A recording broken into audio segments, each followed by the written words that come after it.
Good evening, everyone. And to some parts of Africa and some parts of the world, good morning and good afternoon. Welcome to the ILAE Africa webinar. Today, our topic is status epilepticus, and we have a very great topic that will be presented by Dr. Melody Asukile. So a brief introduction on our presenter. Dr. Melody Asukile is one of Zambia's first Zambian neurologists. She completed neurology residency in 2020 at the University of Cape Town in South Africa. She further specialized in clinical epileptology there, which was funded by an education award from the International Federation of Clinical Neurophysiology. She is a lecturer and attending neurologist at the University Teaching Hospital in Lusaka.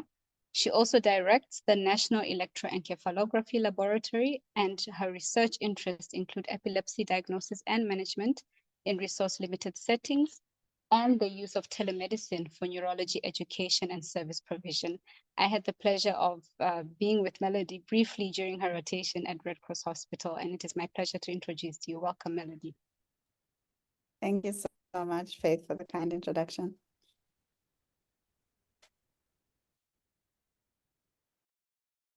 Okay, so we can start, I presume? Yes, we can start. You go ahead.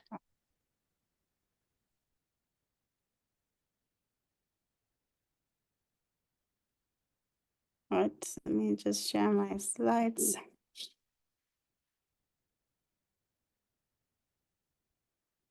Okay, are they clear? Yes, they are clear. All right. Okay, thank you so much for the invitation from ILAE Africa to give this talk. So today we'll be discussing status epilepticus, just thinking about some of what the new information that we have about it, and really thinking about it in the context of managing or thinking about status epilepticus in Africa. So I have no disclosures for this talk, and this is just a brief outline of some of the things that we are going to discuss today. So status epilepticus is a relatively common medical and neurological emergency, and it needs urgent identification and management. So in general, it's a condition that's characterized by prolonged or repeated epileptic seizures, which lead to an enduring epileptic state. And we'll talk about this more. I think what's important for us as we think about status epilepticus is that status epilepticus needs to have epileptic seizures. And according to the International League Against Epilepsy, an epileptic seizure is a transient occurrence of signs or symptoms due to abnormal, excessive, or synchronous neuronal activity in the brain. And so in the case of status epilepticus, this is a situation where there is prolonged epileptic seizures, as described by this abnormal activity in the brain.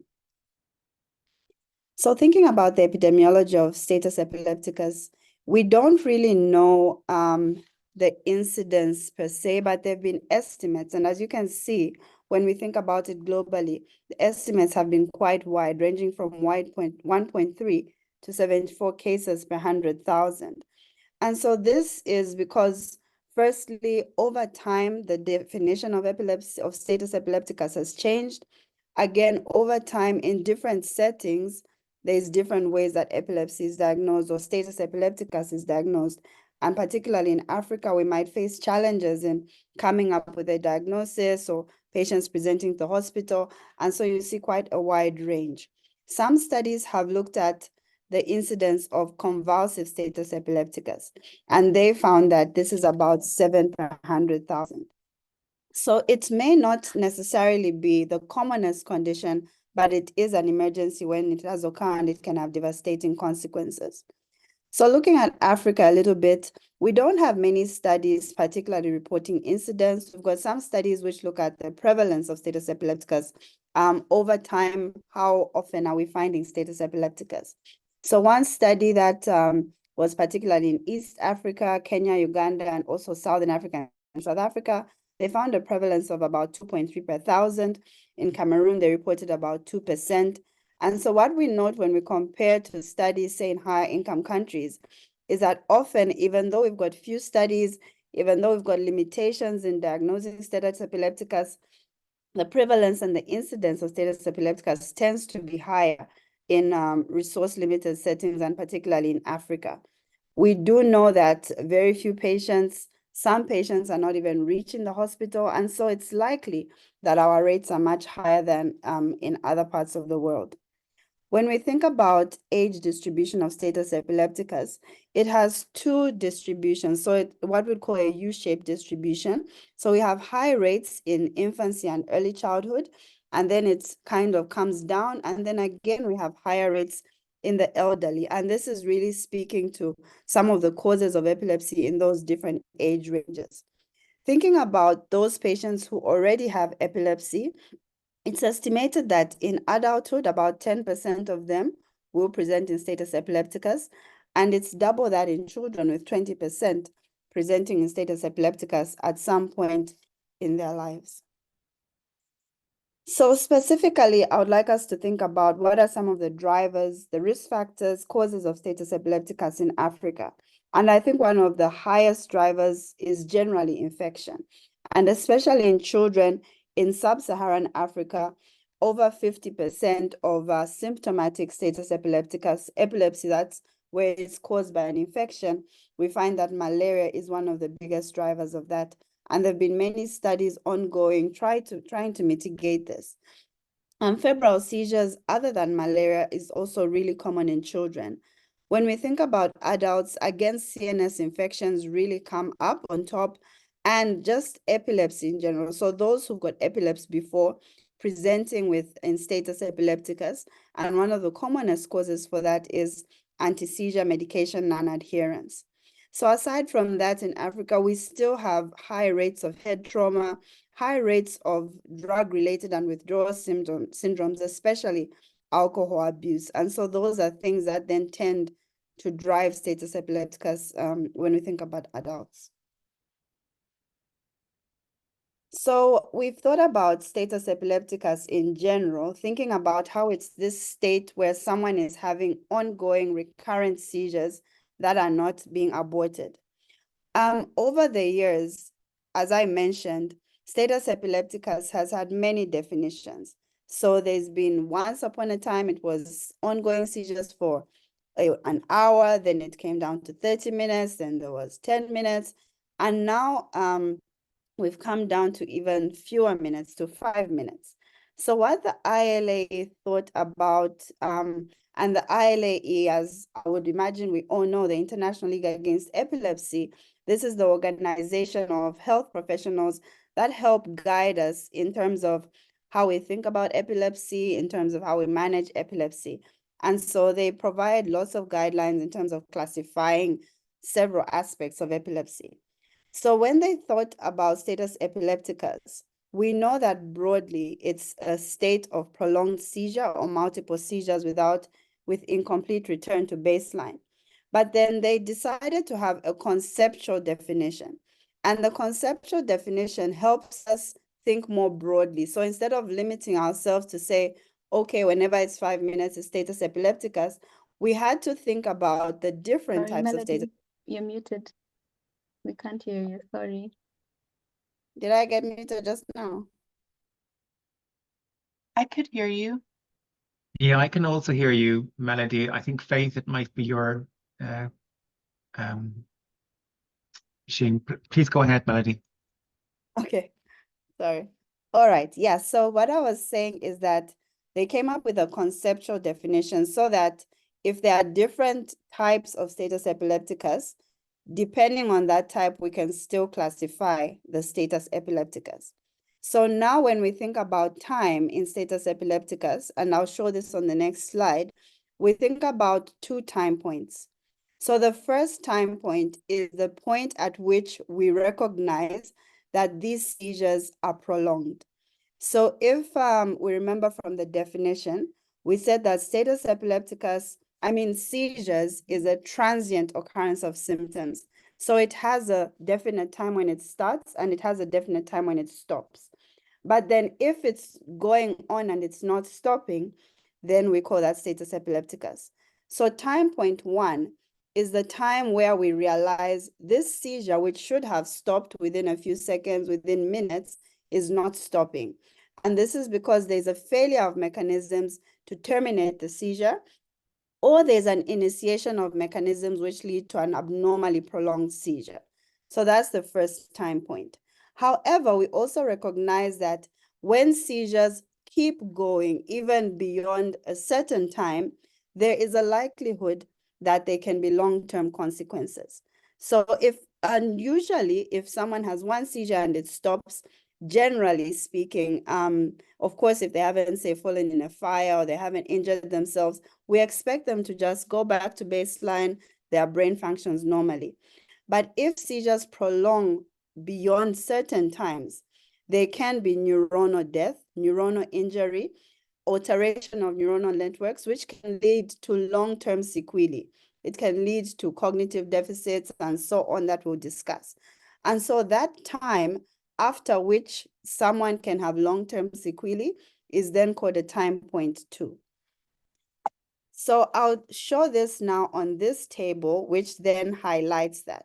So the one thing that we've learned over the years is that the most severe form of status epilepticus is generalized tonic-clonic status epilepticus.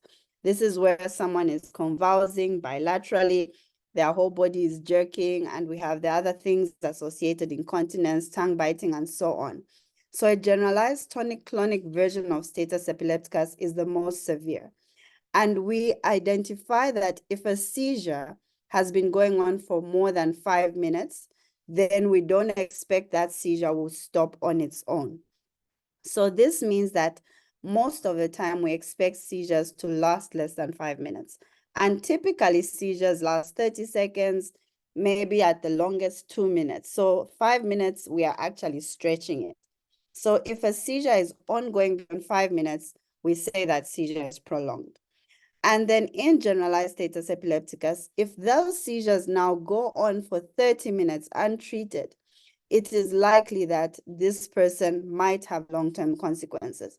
And this becomes very important because it helps us be aware of what our targets are, and it helps us be aware of how urgent we need to take this, how seriously we need to take the treatment of status. We've found over the years that some forms of status epilepticus may not be as damaging to the brain.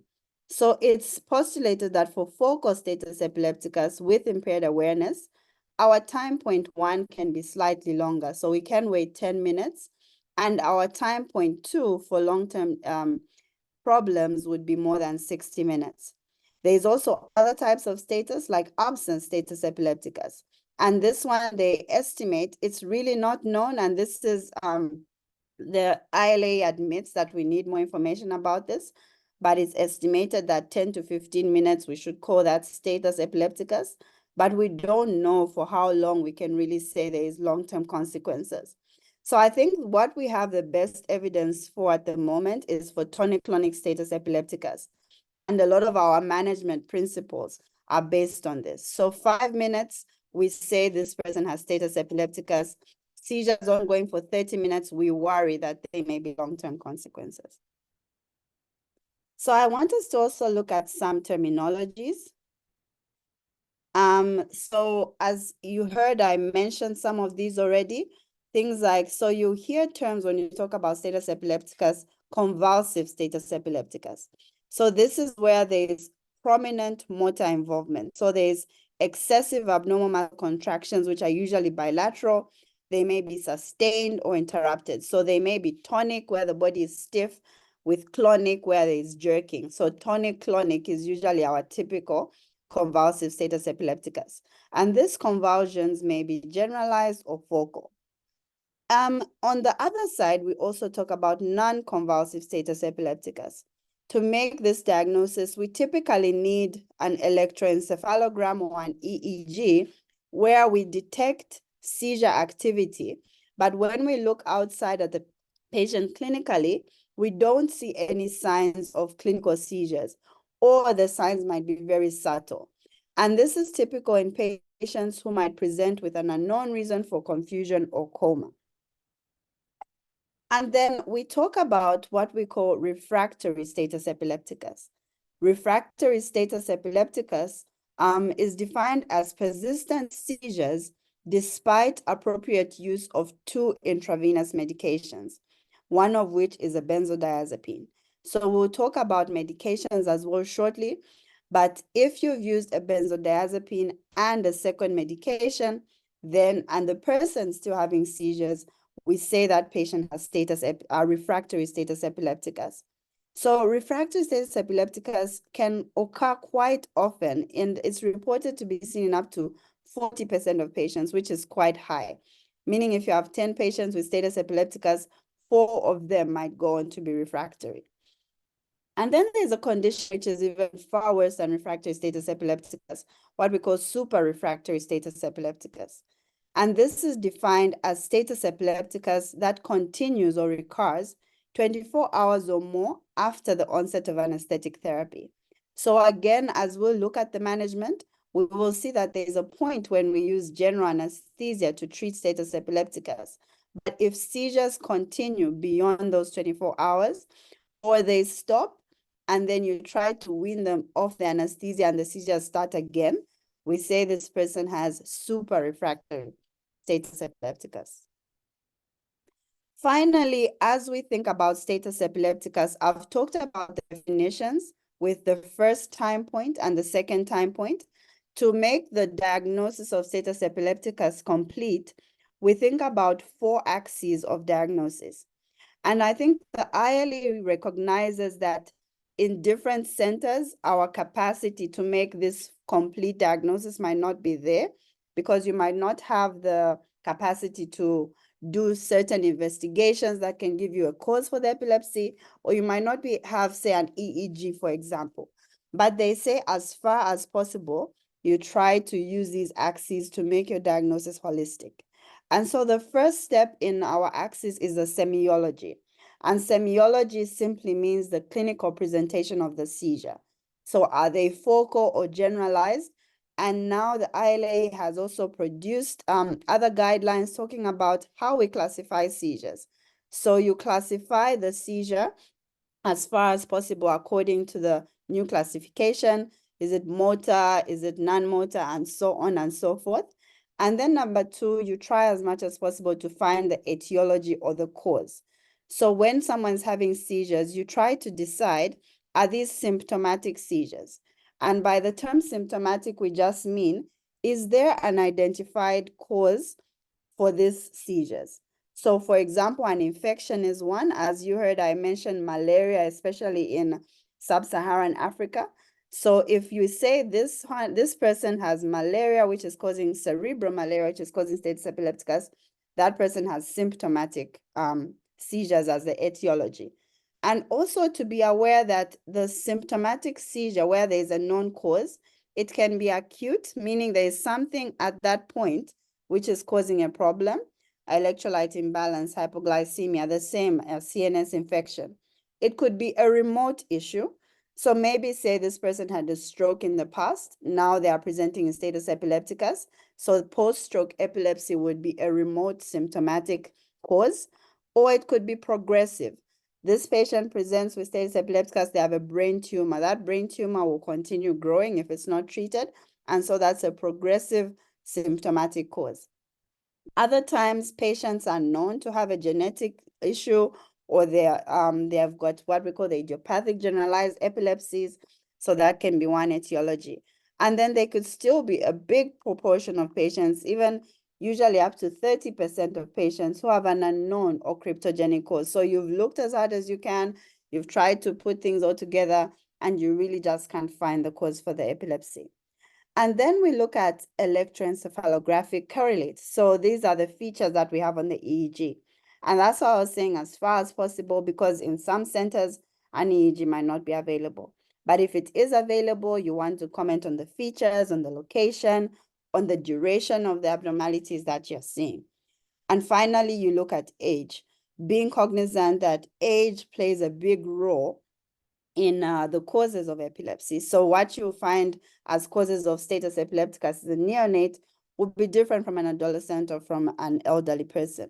And so when you say, okay, this person has status epilepticus, you want to then say they have generalized tonic-clonic seizures, secondary cerebral malaria, their EEG shows continuous generalized discharges, and they are a 12-year-old child or something like that. So you want to put all those factors in because it helps you think about the prognosis, it helps you think about the way you approach the treatment for this patient.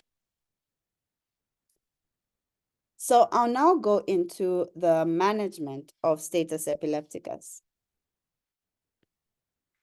So the goals of treatment in status epilepticus are to aim to abort seizures as quickly as possible. So just as in any medical emergency, you want to reverse or treat that emergency.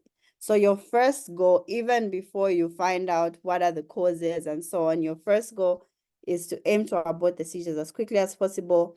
Quickly identify if this person is going into refractory status epilepticus and initiate appropriate treatment. Try to identify the possible cause and treat it, and then prevent seizure recurrence once status epilepticus is controlled by keeping the patient on adequate doses of anti-seizure medication. So I'll refer to the Neurocritical Care Society's algorithms on management of status epilepticus. And so they give this quick schematic on how we are supposed to approach a patient who's in status epilepticus. And I'll go through these different steps. So the first thing, as in any medical emergency, is we need to stabilize the patient. So you need to check that their airway, their breathing, and their circulation is fine. You rapidly do a finger stick glucose, you put IV access as would be expected, supplement oxygen as needed. As you're putting IV access, you're drawing bloods and sending them off. And then later, this probably comes slightly later once the patient is a bit more stable, is getting a head CT scan and continuous EEG. So once we've resuscitated the patient, once we make sure that they are breathing, their airway is patent, how do we manage the status? So the first thing that we need to do for all patients, and this is adults and children alike, is we need to give a benzodiazepine. So the recommended benzodiazepine is lorazepam, but many of us, for example, in my institution, we have diazepam. And I know, I apologize, some of these don't have milligrams per kg, so my colleague might give me those later. But we want to give a benzodiazepine. And so you are going to give the benzodiazepine twice. So you give a first dose of a benzodiazepine, you wait about 5 minutes, the person's still having seizures, and you give a second dose of a benzodiazepine at the appropriate dose. So one thing with benzos is we find that many people tend to give a lower dose than they should. It's very important to give the appropriate dose. Studies have shown that there is no difference in outcomes. A lot of people fear respiratory depression, but we haven't found significant differences in outcome between those who were given the appropriate dose and those who were given a lower dose. But we definitely find problems in seizure control. So with regards to respiratory depression, it's similar rates, but with regards to controlling the status epilepticus, it's less in those who get a lower dose. The next thing to be cautious about with benzodiazepines is check that you give 2 doses. So if a patient comes to you, usually a patient might be referred to you from another health center. If they received a benzodiazepine there, you are giving the second one. So you don't start counting one because that's when you've started treating the patient. If the patient already received 2 benzodiazepines where they're coming from, you need to move to the next step. So that's something that we really need to be cautious about. Drugs like midazolam are really good because they have multiple ways in which you can give it. So you can give it intramuscular, IV, intranasal, intraosseous. So this one becomes, or even buccal, where you can give it under the tongue. And generally speaking, the same formulation, the same intravenous formulation can actually be given in all these different ways, and it's just as effective. So midazolam becomes really good. Diazepam is also of benefit because it can be given per-rectal, and in some places you actually have a per-rectal formulation already prepared in that form. So whichever benzodiazepine is you have available, try to use that one and use it at its appropriate dose. But remember, you can only use a benzo twice. Continuous benzodiazepines have shown that they actually don't have benefit in seizure control, because there's some mechanisms where the receptors for the benzos actually get internalized, and then it's not as effective anymore. So when you've given 2 benzodiazepines and the person is still having seizures, you move to what are called urgent control options. And so these urgent control options, these are the ones that are listed, and I've added a 4th one. I'll show you a study soon. But phenytoin, phenobarbital, levetiracetam, and valproate are the drugs of choice given intravenously for urgent control therapy. And generally, you give one of these drugs. So if you've given 2 benzodiazepines and one of these, and the person is still having seizures, we say that this person is in status epilepticus. I want to give a shout out, as I would say, to levetiracetam, because levetiracetam is a drug that you can also give orally. Of course, someone who's in status epilepticus by orally, it would be through a nasogastric tube, but the bioavailability or the effectiveness of IV levetiracetam is equivalent to oral. So if you want to give 3 grams IV, you only have tablets, you can give 3 grams diluted via a nasogastric tube, and it will be just as effective. So that's why this drug is quite useful. What's also nice now is that the WHO, the World Health Organization, has recognized or has included levetiracetam onto the essential drugs list. So this means that they are telling countries around the world that this is one of the drugs that is a must-have or must be supplied to your health institution. So we are hoping that over the years, we'll be seeing more of levetiracetam. In my center, one of the only drugs we have for urgent therapy is phenobarbital, and it is an effective drug. There's been over time less use of phenobarbital because of fears of respiratory depression. And at times we do reach compromises where we use suboptimal doses. But again, it's very important as far as you can to use the recommended doses for treatment. And you see like phenobarbital and also with phenytoin, you can give a repeat dose. And similarly, levetiracetam and valproate are generally safe, and so you can repeat the doses. But this is the guideline: 2 benzodiazepines, one of these urgent therapies. So what this study showed, because for many years we didn't know if these drugs are effective. Are they equally effective? Is one more effective than the other? So a randomized controlled trial was done where they looked at levetiracetam, phenytoin, and valproate. Unfortunately, phenobarbital was excluded, I think because they feel the side effect profile is just not great. And so it would likely might cause like adverse effects and so on. So it wasn't included in the study, but these 3 drugs were used.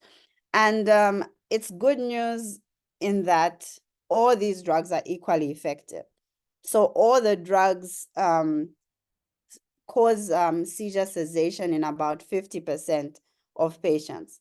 So that's a good thing, but I think it also highlights to us that we've still got some ways to go in finding effective treatment for status epilepticus.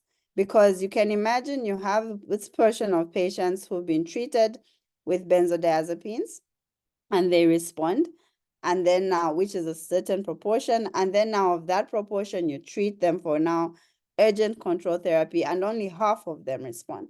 So we are still remaining with about a 40%, 30% of patients who are going into refractory status epilepticus. But at least for now, of the medications that we have available, we know that they work similarly. And so this should also be a consolation that if all you have is valproate, you don't have to wish you had levetiracetam or phenytoin. You can use one of these 3 drugs. So now we have given 2 benzodiazepines.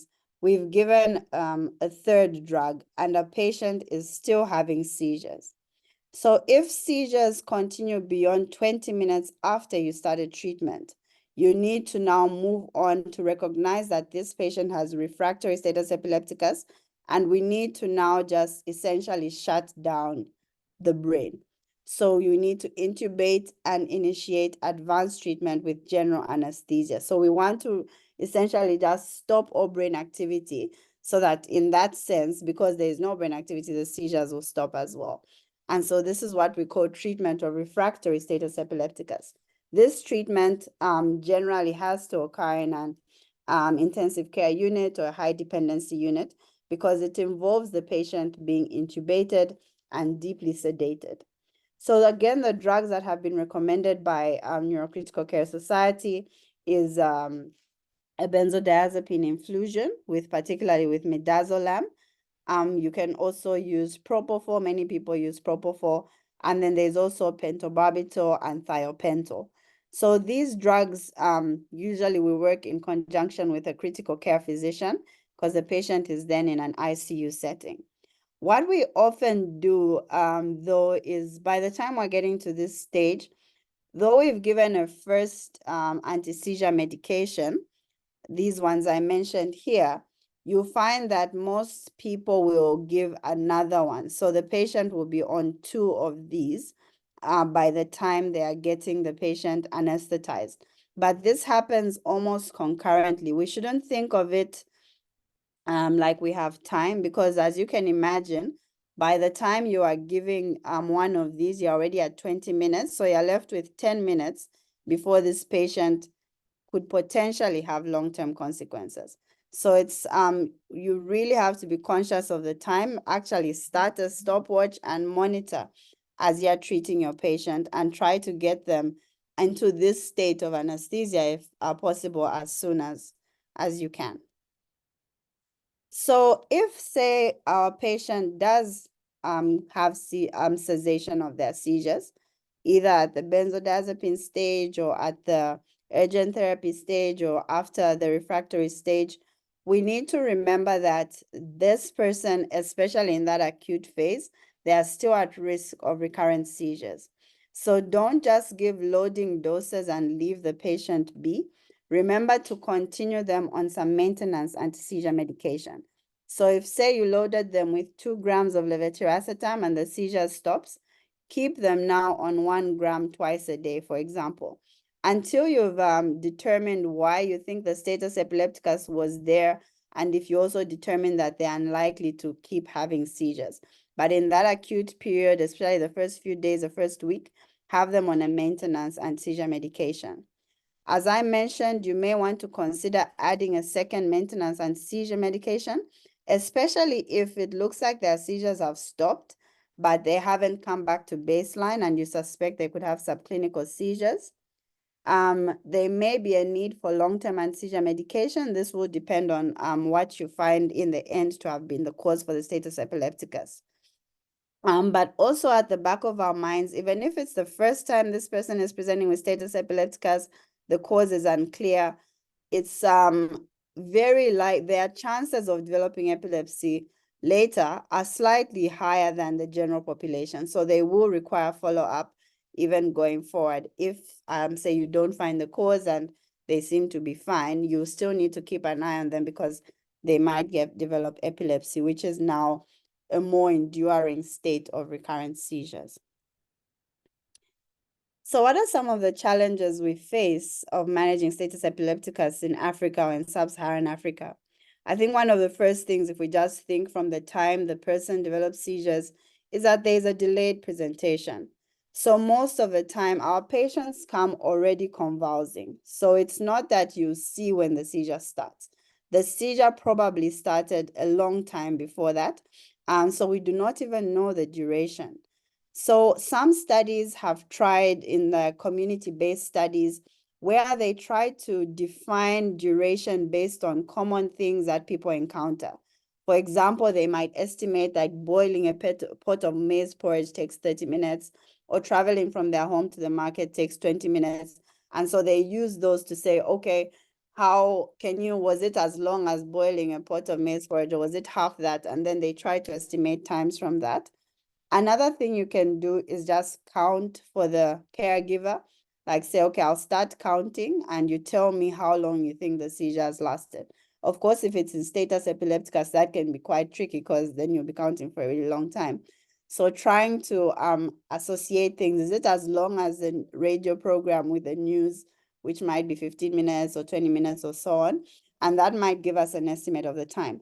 But many times, most of our patients are already beyond the 30-minute mark. And that's why we really need to act quickly. We do start, if they haven't received the benzodiazepine, yes, start with the benzo, but you need to act really quickly, knowing that you're already at time point T2. We struggle with poor referral systems. And so often it's even unknown, has this patient already received a benzo or not? Have they received some other medication? That can be difficult to tell. There is lack of access to appropriate medication. So very often we know what we want to give, we know what's the right thing to give, but we might just not have those recommended medications. But use whatever you have available. Most of us, or at least I speak for myself, we tend to have phenobarbital, and so use that and use it at its appropriate doses.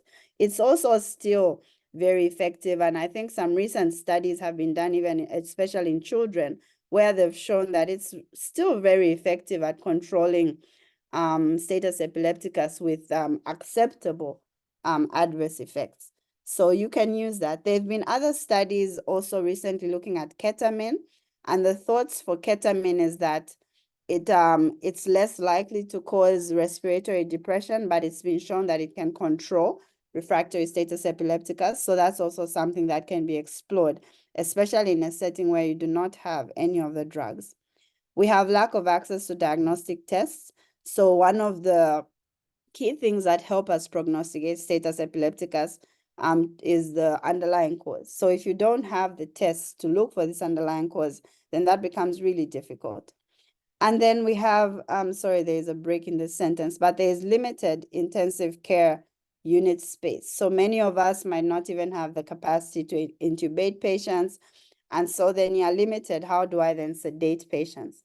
In these settings, that's where drugs like ketamine with an oropharyngeal airway might be considered, or you might just have to consider using the medications that you have. In some cases, we've had to also use drugs like carbamazepine given by nasogastric tube, or like doing a combination of anti-seizure medications that we have available. So you really use what you can. It's not always what's been recommended, but you try your best to get these seizures under control. Another thing that's challenging is it's difficult to exclude non-convulsive status epilepticus because we do not have access to continuous EEG. But in these cases, you want to have a high index of suspicion. If your patient has status epilepticus, you have treated them, but they are not coming back to baseline, you may want to add second agents because you suspect that they could have ongoing non-convulsive status epilepticus. What about the outcomes of convulsive status epilepticus? So what happens in the end with regards to patients? So mortality has also got a wide range. Some studies have reported from 4.6%, others up to 39%. And again, it really comes down to what has caused the status epilepticus, how long it's lasted, and the age of the patient. So you see this really wide range. But I think the take home is that it can be very high. Imagine 40% mortality. That's a really high mortality. And strictly speaking, any mortality is not a good thing. And it's probably underestimated in sub-Saharan Africa because we are not even getting some of our patients at the hospital. So some might be dying at home. As we know, of course, it's a talk for another day. There are so many myths and misconceptions about epilepsy in our region. And so some patients might be left untouched without help because of all these myths that people have about epilepsy. And so they might die even before we see them. There can be long-term cognitive and motor deficits. So prolonged seizures, as I mentioned, can cause neuronal damage. And sometimes it's almost like a stroke. They cause areas of the brain which become infarcted because of continuous seizures, what we call cortical laminar necrosis. And so someone might present as if they've had a stroke after having prolonged seizures. In children, especially in early childhood or infancy, they can then have developmental issues. So they might develop motor, speech, hearing, vision, and cognitive impairment following an episode of status epilepticus. I think one of the long-term outcomes of convulsive status epilepticus is epilepsy. And so this is where now you have a diagnosis of recurrent seizures over time, and these are unprovoked seizures. And again, whether you develop epilepsy in the future or not is largely dependent on what caused the status epilepticus in the first place, how old you were when you had it, and how long you had this episode of status epilepticus. So I would like to say a few words about non-convulsive status epilepticus. So as I mentioned, convulsive status epilepticus is really the most severe form and the most likely to have long-term consequences and poor sequelae. But we've come to realize more and more to recognize this entity of non-convulsive status epilepticus. So we should suspect non-convulsive status epilepticus if you have a patient who's got fluctuating or unexplained alteration in behavior or mental state. Any patient who's got a focal brain lesion and a depressed level of consciousness. So they say this person has got a stroke and they've had a depressed level of consciousness, but you can't really tell why that is the case. Everything else seems to be fine. If they've got ocular movement abnormalities. So always be very careful as you examine a patient's eyes. You might find that their eyes are deviated to the one side, and then after some time they come back.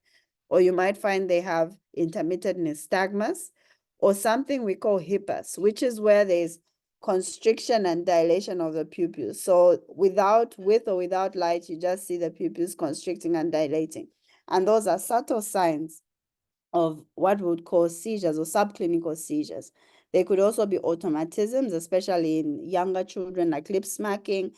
They could be subtle motor twitches of the face or the limbs. So especially in patients who had status epilepticus, convulsive status epilepticus, and now remain unconscious, looking for these signs can be really helpful to tell us if they are still having seizures.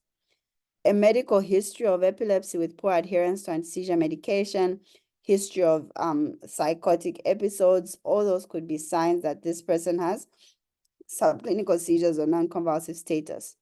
Again, history of substance or drug abuse, all those should raise your index of suspicion for non-convulsive status. So making a diagnosis requires continuous EEG monitoring. So there are specific actual guidelines on how we make a diagnosis of non-convulsive status epilepticus, but very few centers, even in high-income countries, few centers have the capacity to do continuous EEG monitoring. But if you do have that capacity, you are looking for ongoing seizure activity that is continuous or frequent, and they have different guidelines in terms of how the sharp waves will look, how frequent they'll be, and so on. If you don't have the capacity for continuous EEG monitoring, routine EEGs can be of use as well. So doing repeated routine EEGs every day, for example, or twice a day, if you have the capacity, can also guide us, especially if you're titrating into treatment, to see if that seizure activity you witnessed, say, on your first EEG is not there when you do it again. Where EEG is unavailable, an anti-seizure medication drug trial may be used. So you will prefer a non-sedating, rapid-acting IV or PO medication, for example, levetiracetam. So you would give a loading dose, and then you observe for clinical improvement. So if you have the capacity even to, say, do a routine EEG, you would give that medication. Then after a few hours, you do the EEG and see the difference. Or while you're doing the EEG, you give the medication and look for a change on the EEG. If you don't have an EEG, you can give the medication and then see if there's a clinical response. It's important to note that in comatose patients, the response might be a bit slow, so it might take hours. So what you could do is you can give a loading dose of one medication, check again, maybe say in 12 hours or even the next day, see if there's an improvement. If not, maybe increase the dose and observe in that way. It can be very difficult, but for those who are having seizures, there might be an obvious improvement.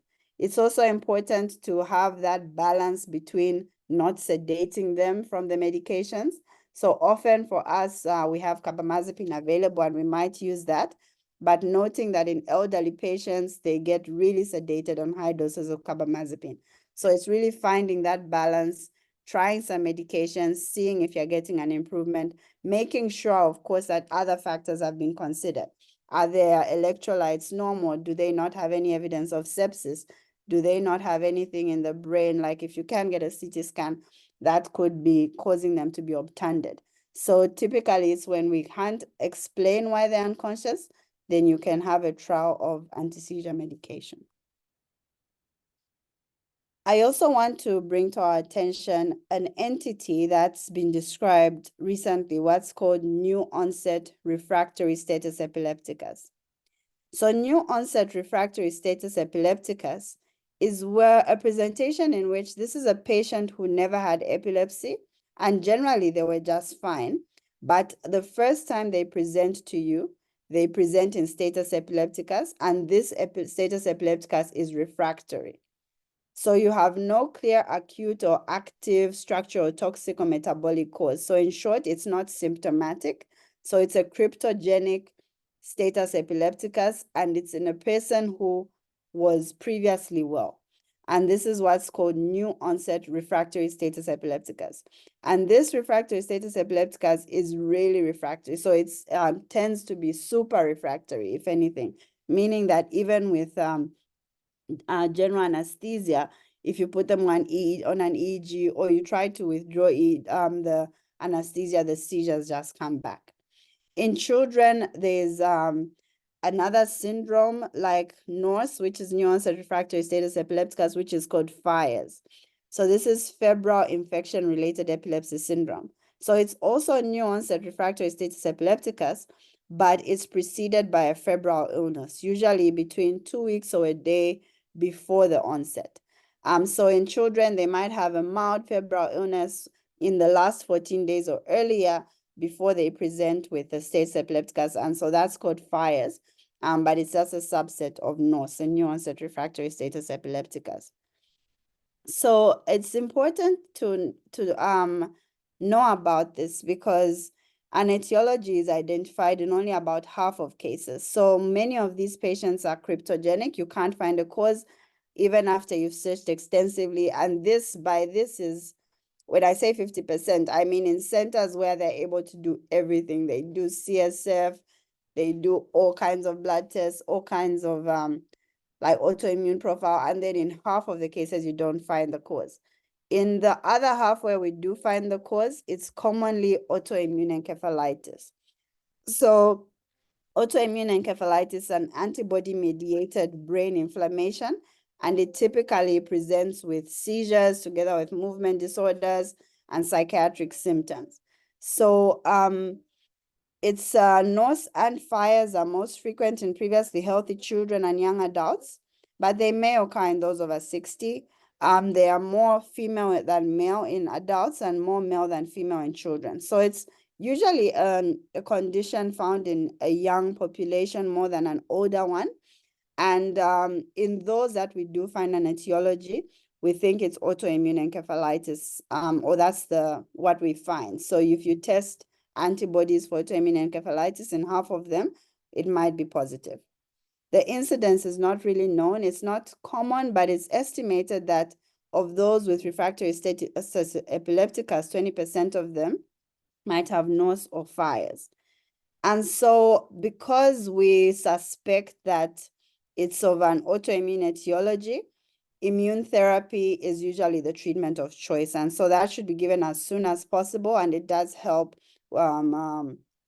with the likelihood of aborting the seizures. And so this is where we would use steroids like IV methylprednisolone, IV immunoglobulin, plasma exchange, and it goes on. In some cases, you might even use monoclonal antibodies like rituximab.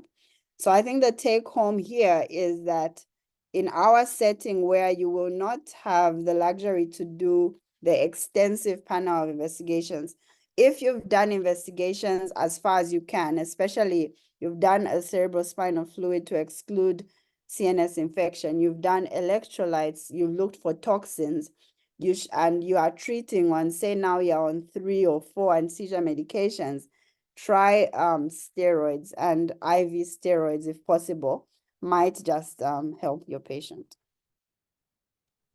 Okay, so I know it was quite a marathon, but we've come to the end of our talk. And so what are some of the take-home points that I would like us to take away from today? Is that one, status epilepticus is a neurological emergency. So it's a medical emergency like any other. It requires rapid intervention. And this is because we want to prevent neurological sequelae. We don't want patients to have cognitive deficits or motor deficits and so on. I think we have to be aware that the incidence is higher in our region because there's higher rates of CNS infections among other risk factors. It's we know that management of status epilepticus is really challenging in Africa, but use whatever is available and try as much as possible to use them at the recommended doses.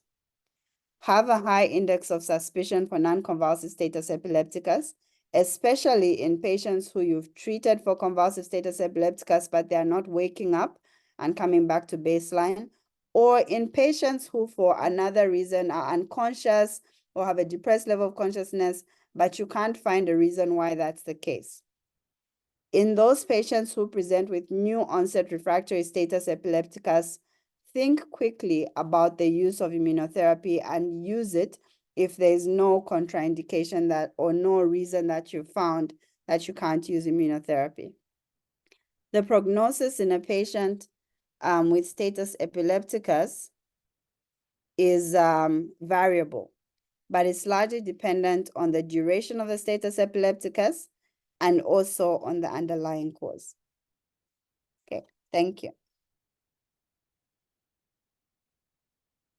Thank you very much, Melody, for a very well summarized yet extensive presentation on status epilepticus. We have a couple of questions. So I'll start with Dr. Belul. So he has two questions. So the first one is, in focal seizures, could exist status epilepticus without alteration in level of consciousness? And the second one is, when we are facing super refractory status and the patient is intubated and receiving anesthetic drugs, should we add anti-epileptic immediately or do we wait until we extubate? Okay, thanks so much for those two questions. So with the first question, can status epilepticus exist without alteration of consciousness?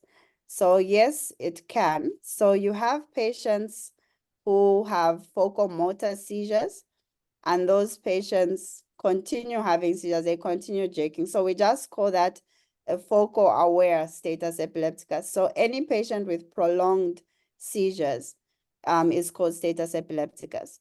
What you'll notice on that table is so for focal aware status, there was no time point 1, time point 2.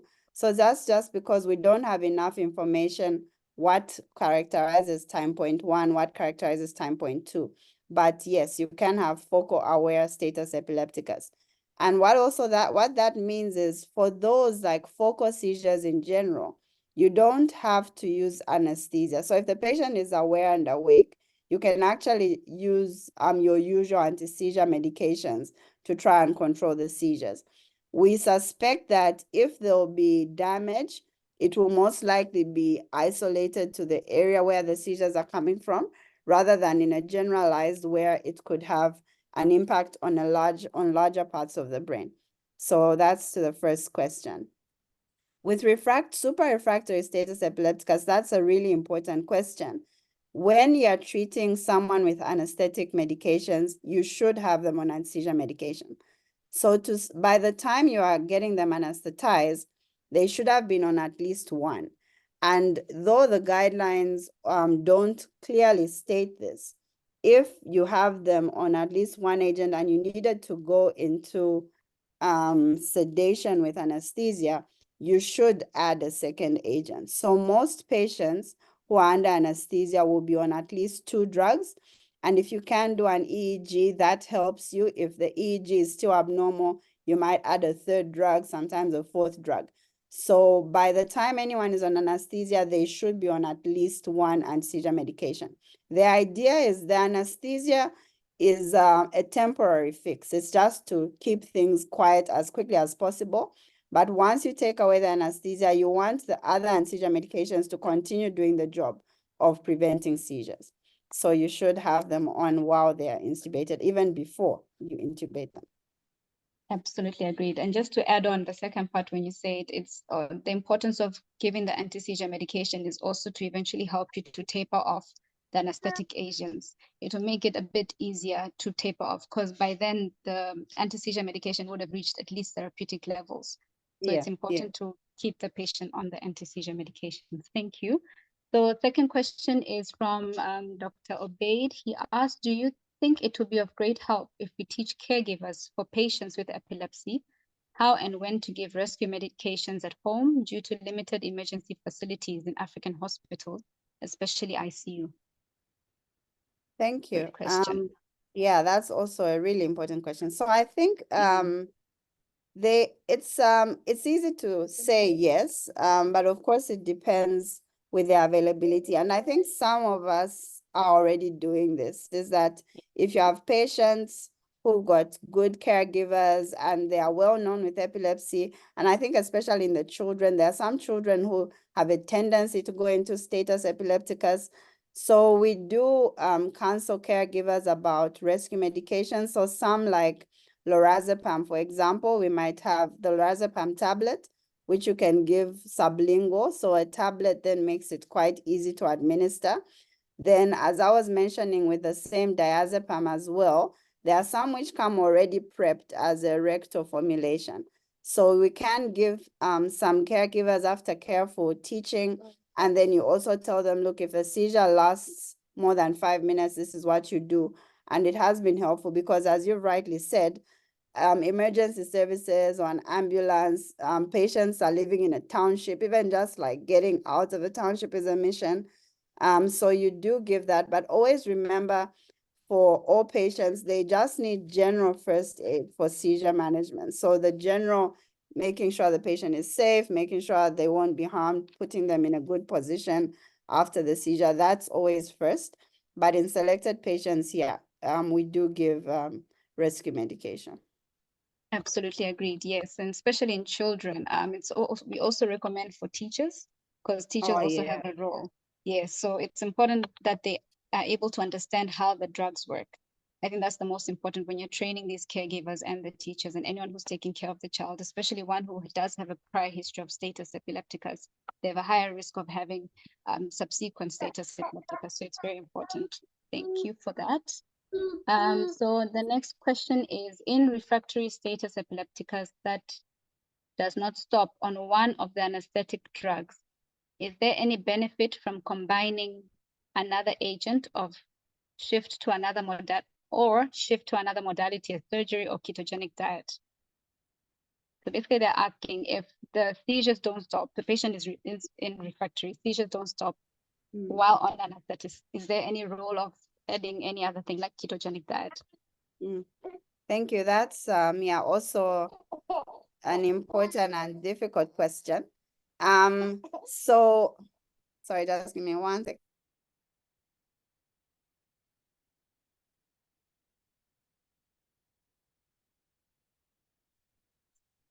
Yeah, so with refractory status, I think it's usually we do a multi-pronged approach. So one of the things we do is really try to pump up on the other control anti-seizure medicine. So for example, max out the dose of levetiracetam, max out the dose of valproate, hoping that those can help. And then also with the general anesthesia, so you essentially go into a state of first, you give the general anesthesia until the seizures stop, or if you are using EEG, until you attain what we call a burst suppression pattern. So that's essentially where you shut down brain activity, and then now you keep adding anti-seizure medication while you're withdrawing the anesthesia and seeing if they've stopped. But there are those patients who, despite even say being on 4 agents, the seizures don't stop. And so yes, in some of those settings, ketogenic diet has been used and shown to help.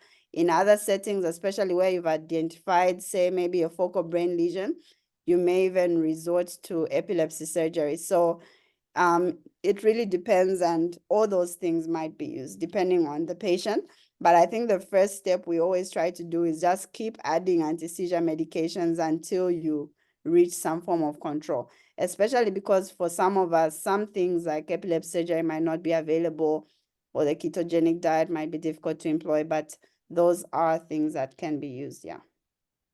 Okay, thank you for that. Next question, they're asking about hormonal imbalance, hormonal balance. I'm not sure what they're trying to ask. They asked on slide 3, factors of status epilepticus in adulthood. What about hormonal balance? Yeah. Sure, what So I'm not sure if maybe referring to like catamenial epilepsy. So in certain adults, like they have a higher risk, their seizures get worse during their menses.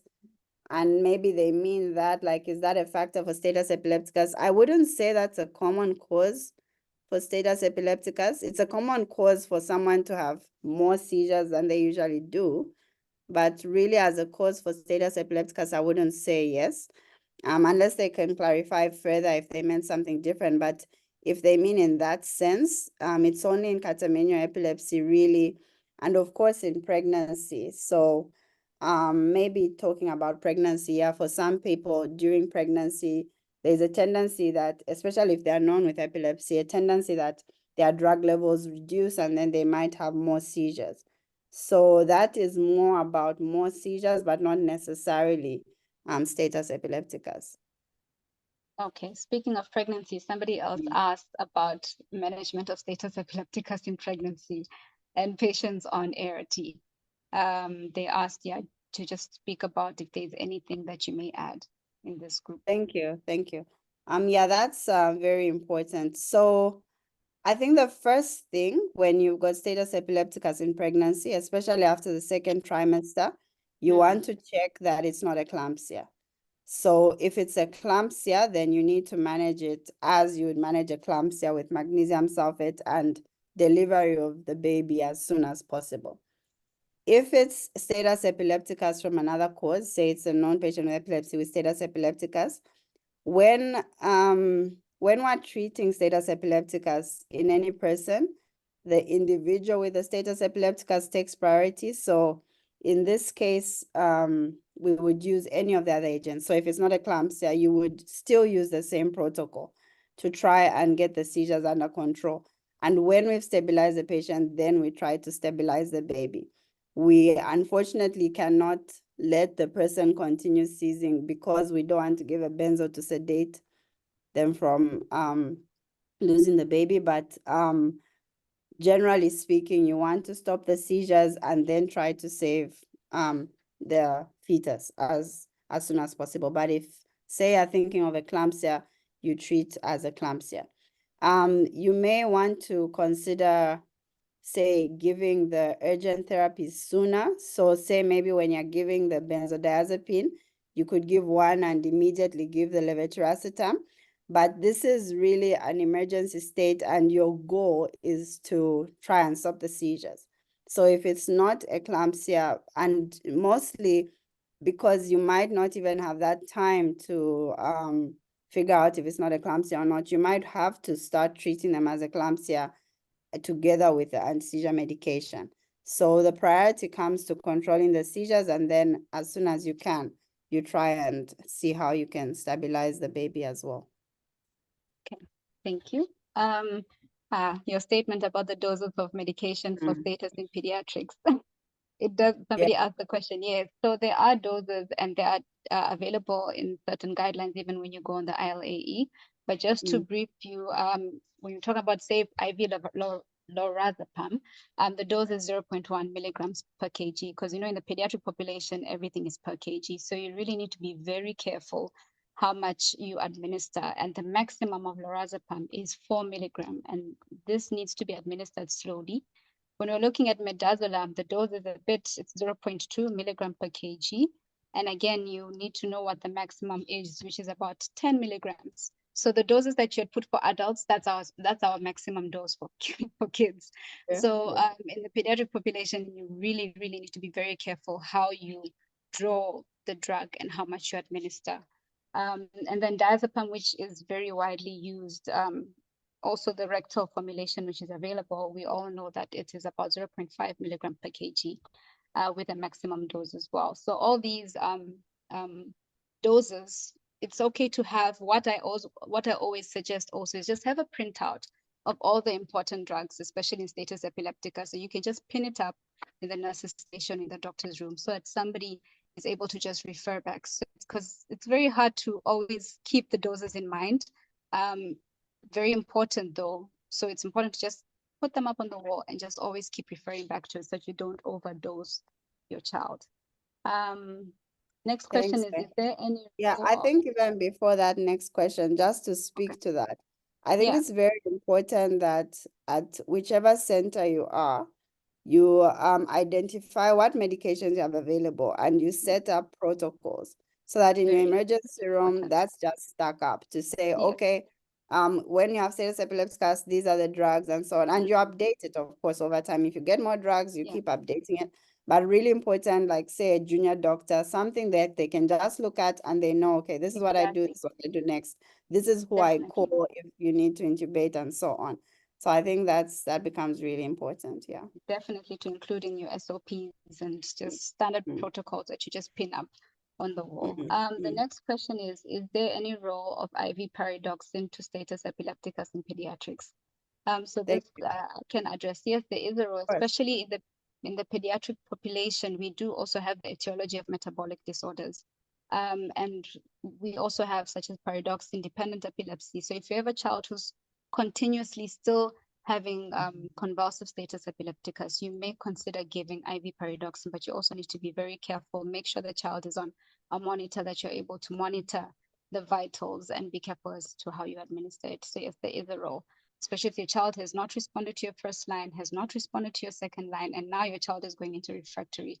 You should always keep in the back of your mind that you may be dealing with a PDE. Thank you for that, Faye.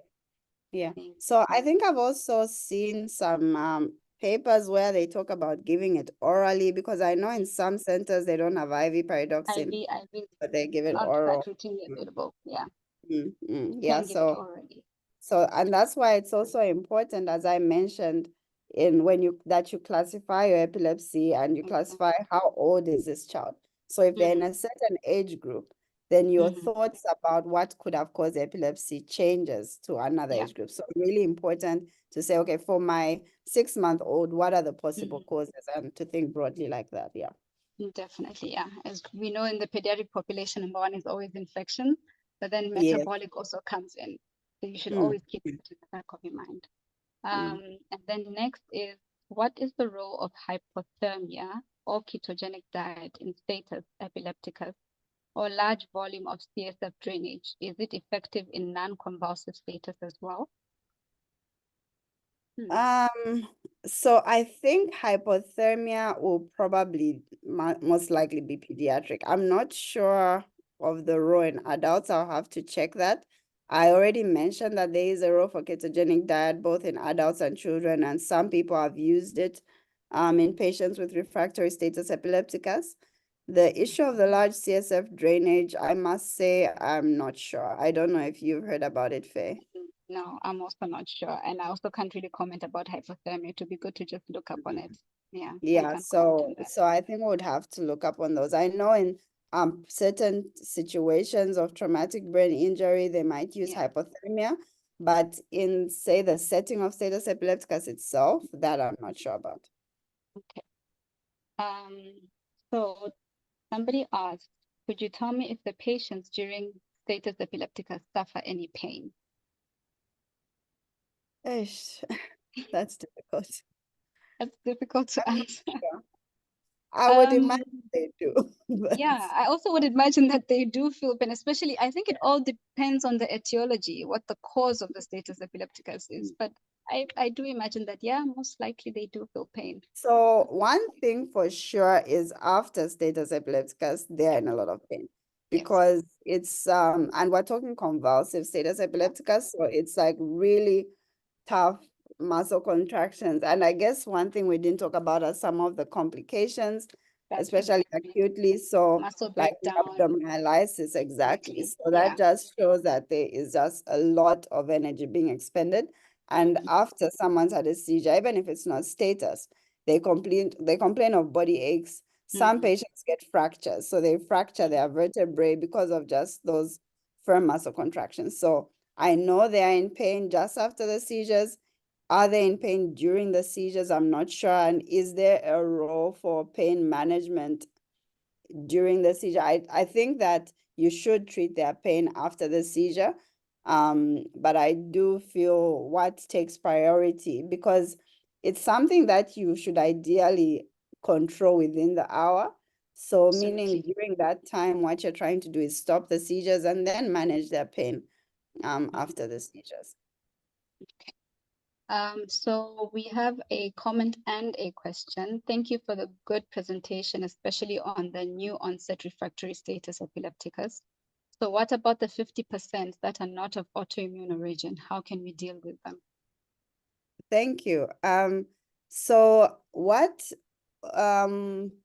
So in short, what we do is, when we say 50% are autoimmune, it's 50% where we've had a test and we've got the antibody. But with the autoimmune encephalitis, these are a new entity, and they've really just been described like in the last 10 years. So we do think that a lot of the antibodies are just not yet discovered. So at the moment, what we do for all these patients, even though the antibodies come out negative for autoimmune, we assume it's autoimmune. So if you've treated with all the medications, you've excluded everything, and even though they don't have an autoimmune, try them on immune therapy. That's essentially the general recommendation. Assume they have an autoimmune etiology. If that doesn't work, then now we still employ the other things that people have mentioned, like the ketogenic diet. Sometimes they employ surgery. Maybe if the EEG has shown a certain focus, or you've managed to do something a bit more sophisticated, like a PET scan or a SPECT, then you can try and go and isolate that area. Sometimes people even go as far as doing things like callosotomies, for example. So try immune therapy if you haven't found anything else, I think, is the take-home message. Okay. I also think the importance of taking a detailed thorough history before this patient presented in status epilepticus, it can point you in the direction that you may be dealing with an autoimmune encephalitis. Yes. And obviously the challenge comes into testing for these autoimmune antibodies. Yes, the common one, NMDA, but how many facilities or how many centers can be able to check for them or to test for them? And even in the top centers where they do an MDA, it takes 7 days to get the results. The duration, and exactly. You won't wait 7 days to, so you will, Can't wait 7 days.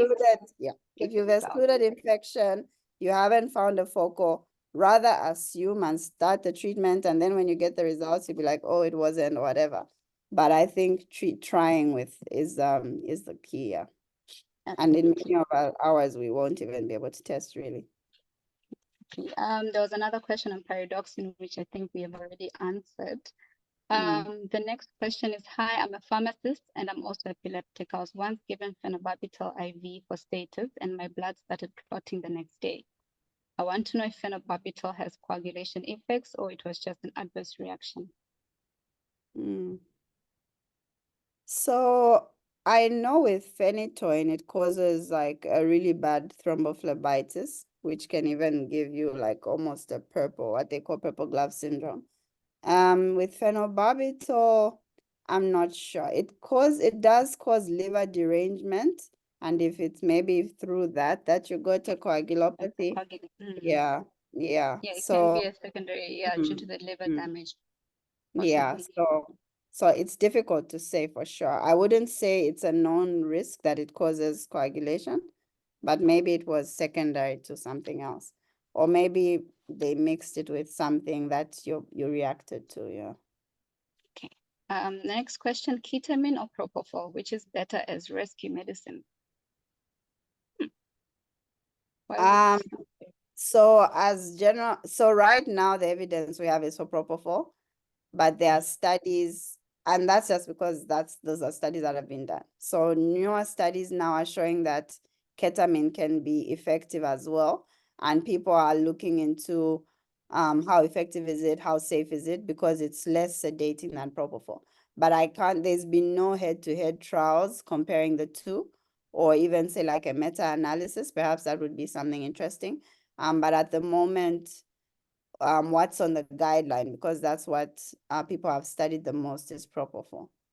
Okay, I know in pediatrics population we wouldn't. Yeah, Yeah. but So yeah.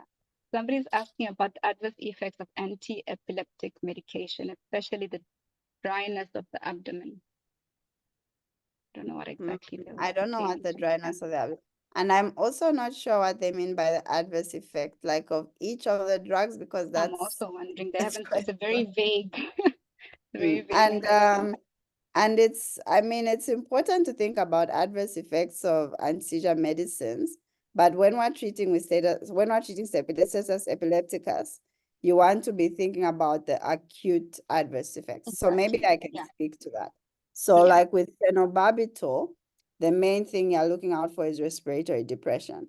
So when you give too high doses, the person can stop breathing, and so you want to have access to intubation and to ICU care.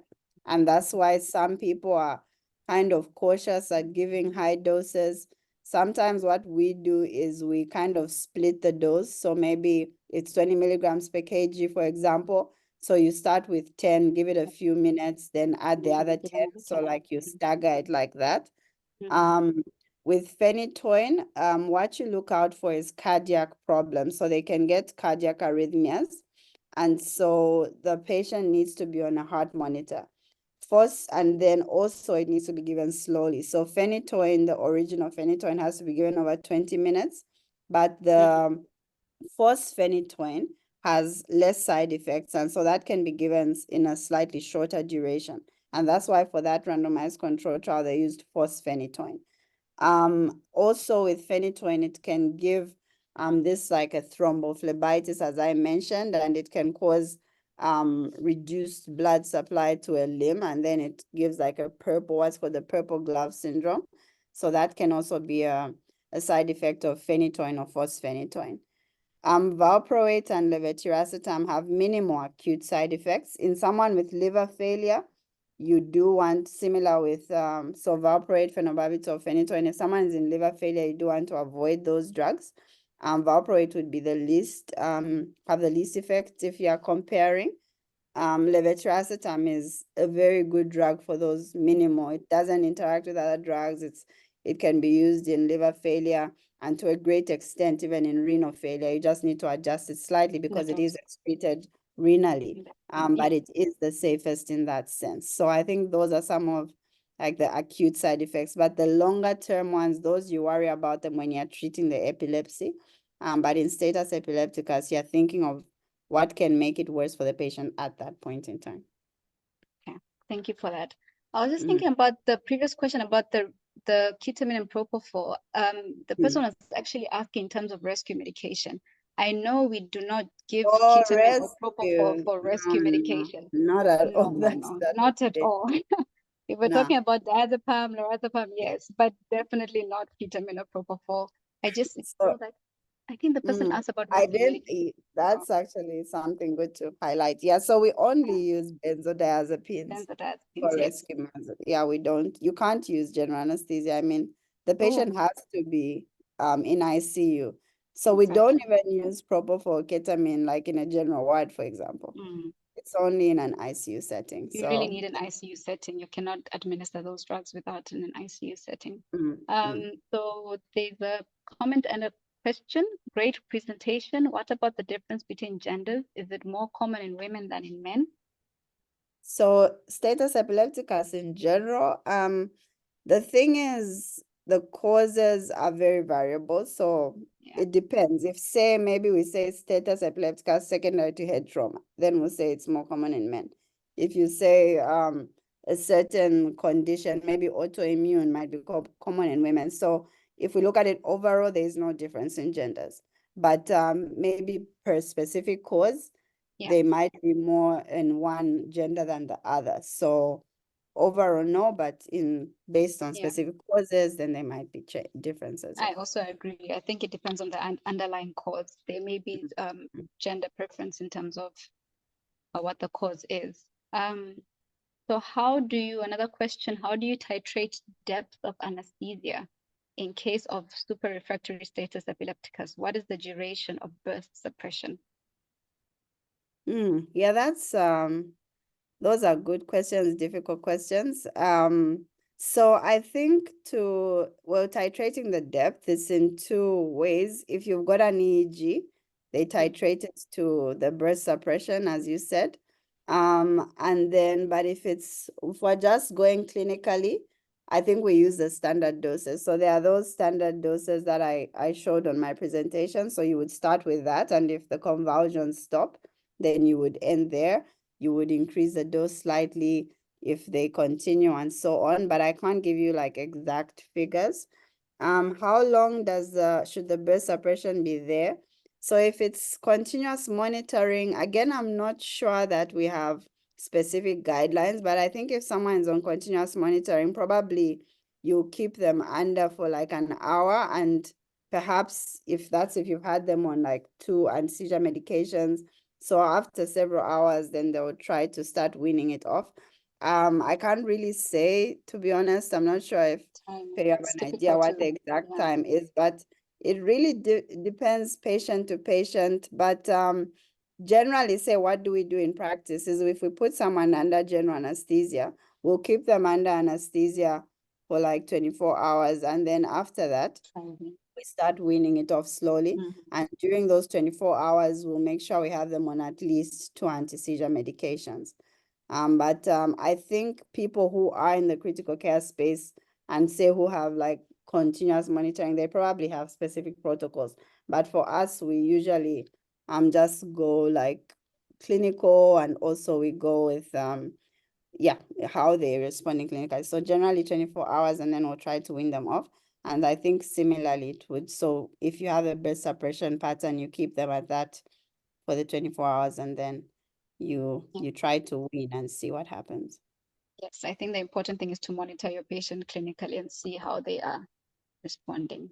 So there is a comment and a question. Good day, great talk. I'm Carl, an adult neurologist from the Philippines. In terms of super refractory status epilepticus, our usual dilemma would usually be during the weaning off of the anesthetics. There are cases wherein we have already placed the patient on several medications, that is tirazetam, valproic acid, lacosamide, and topiramate, plus midazolam drip and propofol. Yet when we try to wean off the patient from propofol to avoid the propofol infusion syndrome, we still have episodes of seizure recurrences.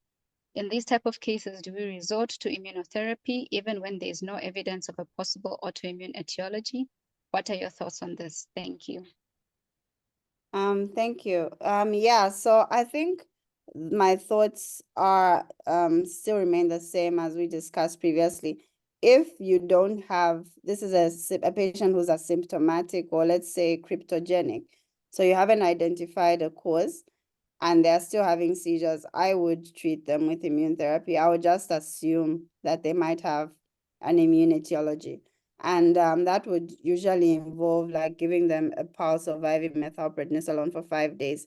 And if they don't respond, I think start also thinking about other things like the ketogenic diet. Some people have shown benefits from that. So if there's no contraindication, I would definitely try immune therapy for that patient. Definitely. I also agree. And you also mentioned on the interleukins, if they have it available, and Ankira, those are also Exactly. Even like rituximab, we exactly. consider those. So there's another comment about the dose adjustment of ART drugs, which I think we addressed earlier on. For those with known epileptic and one on anticonvulsant, can we give the same medication to control the status epilepticus? Example, if a patient is already on phenytoin, can we load if they presented with status epilepticus? Yeah, so one of the commonest reasons why patients with epilepsy present in status epilepticus is because of medication non-adherence.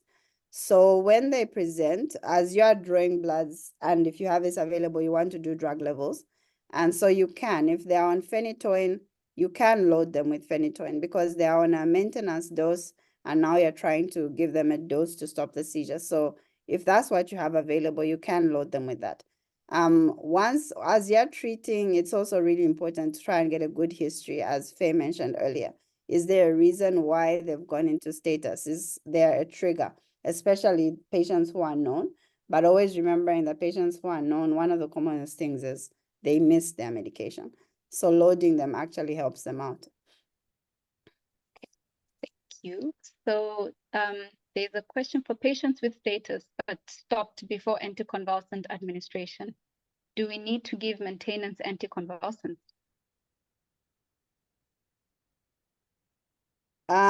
So I think for me generally, and I think the general practice is, especially if you haven't yet identified why the patient had status epilepticus, we tend to put them on anti-seizure medications while we are figuring out. And then once you figured out, if you realize, oh, it was just because of hypoglycemia or it was electrolyte imbalance, then you can stop them almost immediately. But I think the general practice is keep them on a control medication while you're figuring out the cause. So yeah, how long that will be will really depend on what the underlying cause was. Okay. There's a question, is there a role of using muscle relaxant drugs on management of status epilepticus?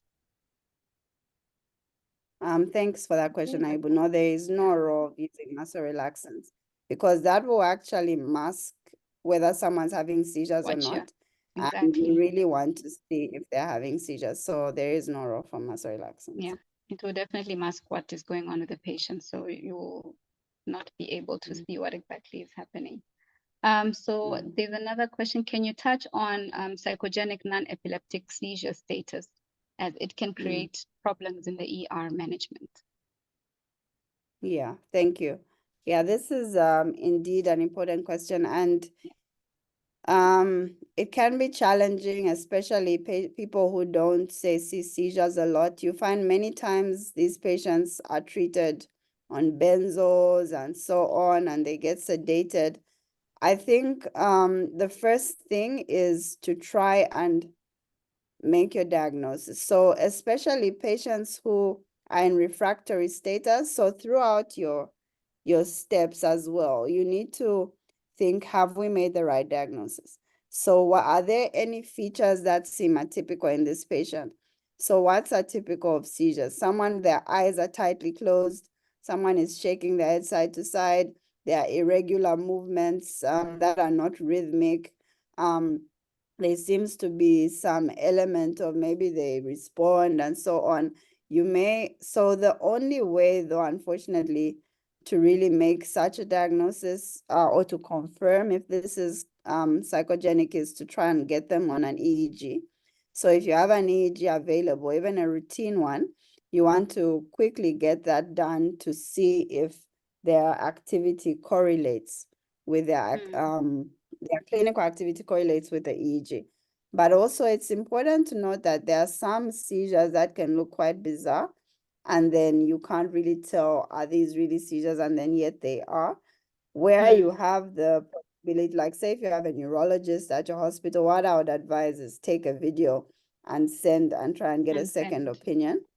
But if you are quite sure that they are psychogenic non-epileptic seizures, these are what now people call functional seizures, then there is no role for the treatments that we're using.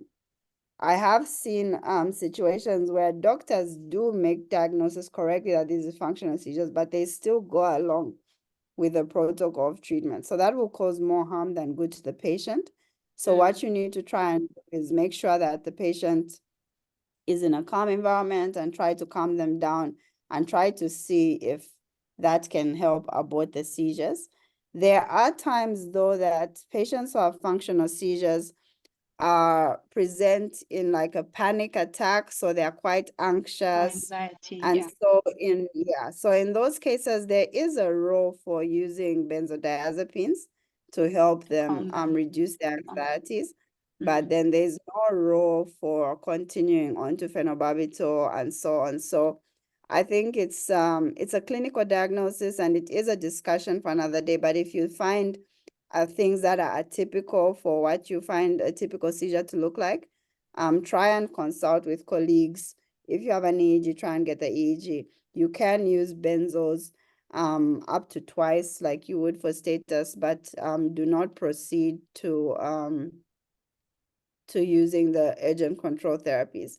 But I think if you are not sure, you are probably best to assume they have status epilepticus than to think it's functional and then the person goes into has a sequelae as a result.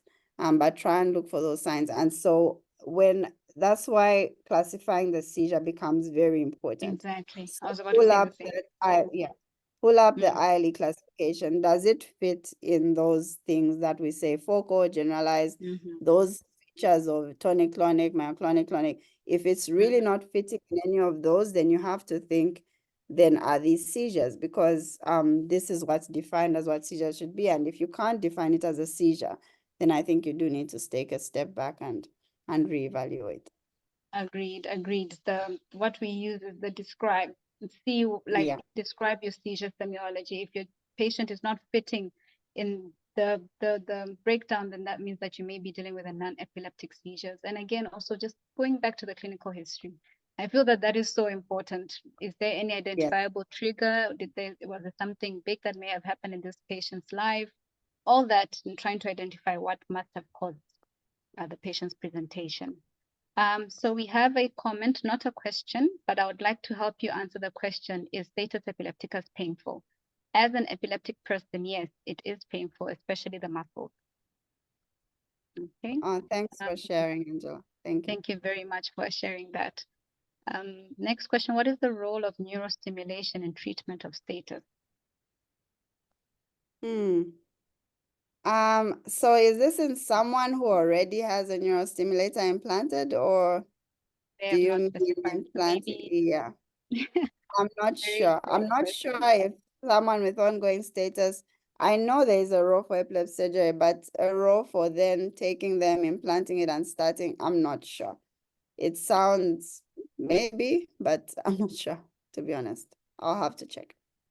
I also have to have a look at it.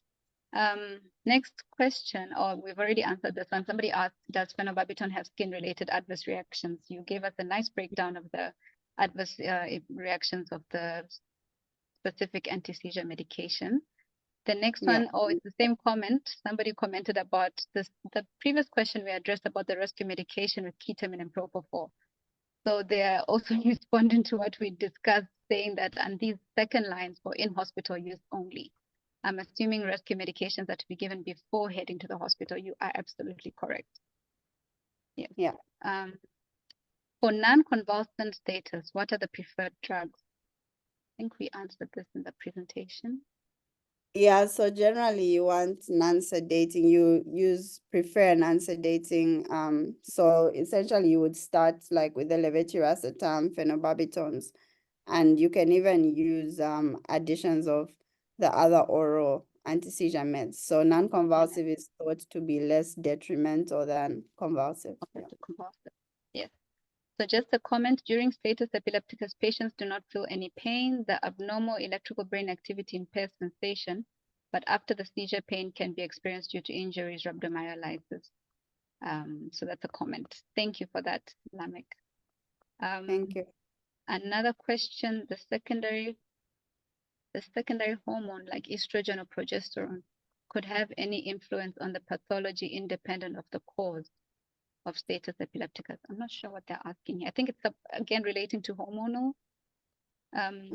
Yeah, and I mean, as I said, hormones they have a role to play in seizures.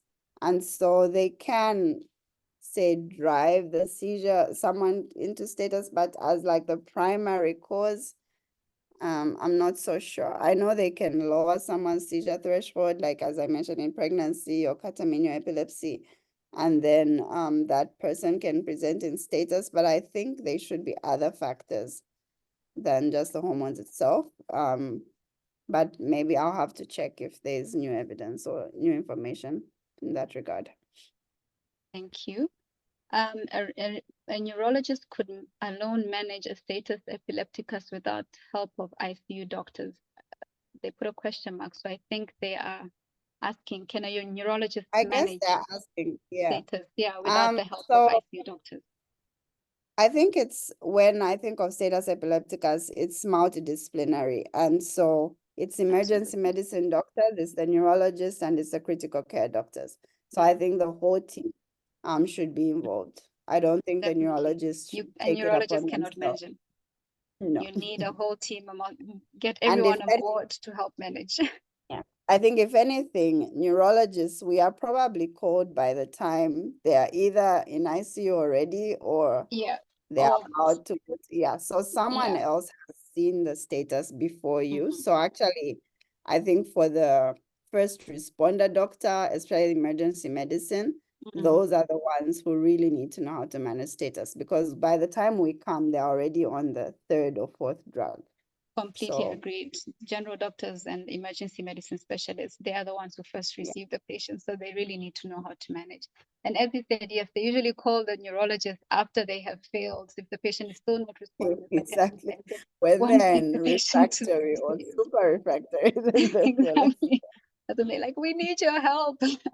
Okay, so the last comment and question is, it's more of a comment, I think. Hello, thank you for your nice presentation. I need the latest guidelines for writing self-care guidelines. Do you have any advice on this? Because as a nursing student for my PhD thesis, development and validation self-care for Iranian people with epilepsy, has epileptic self-care guideline.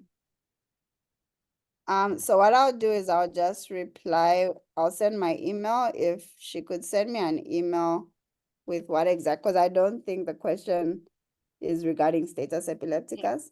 I think it's, So so I you think it can would be just best to. email me and then, yeah, email me and then I can discuss, like I can give you more information about that.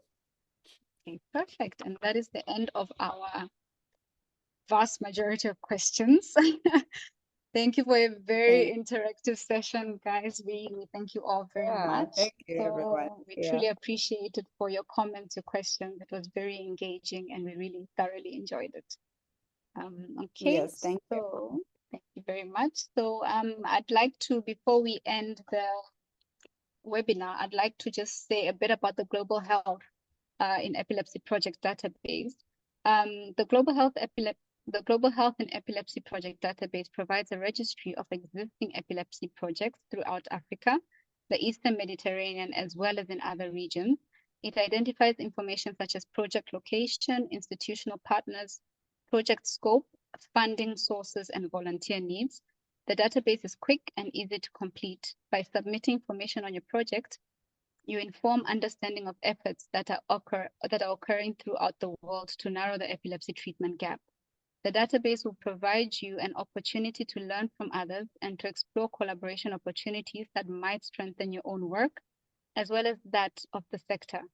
Furthermore, the database will allow people from different areas such as government, academia, nonprofit, or philanthropy to learn about existing efforts while offering a means to engage. On the next slide, please scan the QR code to receive a certificate. And once again, we want to say thank you so much. Also, there's a link in the chat box now to the certificate. Thank you all for your participation. We had a very beautiful presentation and even more engaging discussion. Thank you once again. Yeah, thank you, everyone. And Have a thanks to lovely ILAE evening. Africa for Thank you inviting all. us. Bye. Bye.